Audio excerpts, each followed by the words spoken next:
There are way too many for the population to be healthy. I lived here before and I moved to Seattle, and I gotta say I kind of miss the deer over there. They're a prey animal. They have to be culled. Too large. I think they need to be culled.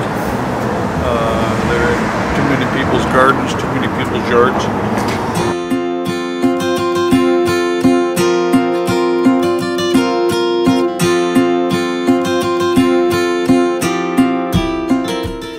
Recently, we've been exploring the issue of the deer population in Port Townsend. And there's the three main petitions. There's two petitions to City Council saying, please protect the deer, save the deer, and there's your petition to help manage the deer, asking City Council for help managing the deer. And I did it as a because some good friends of mine have a nursery, Far Reaches Farm up on Hastings.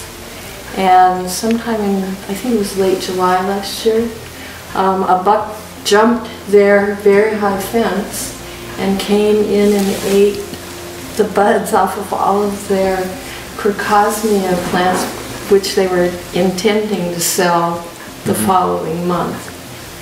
So the City Council has to think about both sides of the question. They also have to think about the resources. Where are they going to get the money? How do you manage it? Do you try birth control? Do you hire sharpshooters and have, you know, some culling going on a regular basis? How do you manage it? And if you do, how do you pay for that?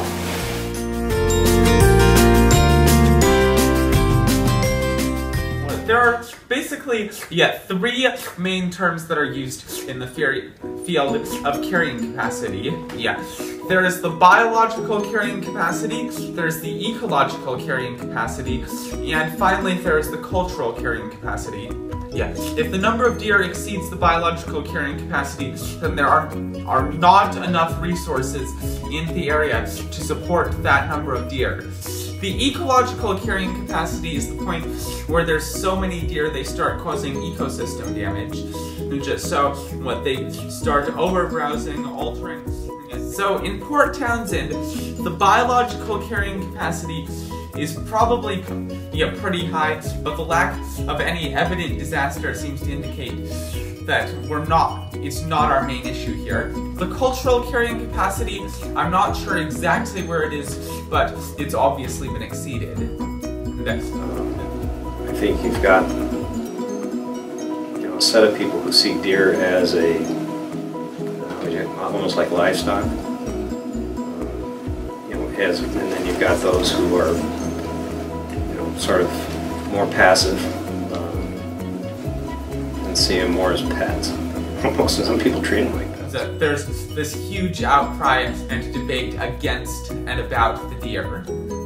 What that indicates to me that there's people in this town who can't stand the number of deer, and thus the cultural carrying capacity has been exceeded. Because they roam so much.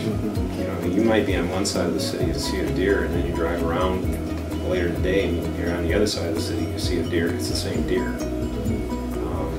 I think in order to solve this issue, the key thing, really, is to figure out how many deer there actually are in this town. And that's a hugely important factor, because if we don't know how many deer we're dealing with, we don't know what we're doing. Well, thank you. That was great. Yeah.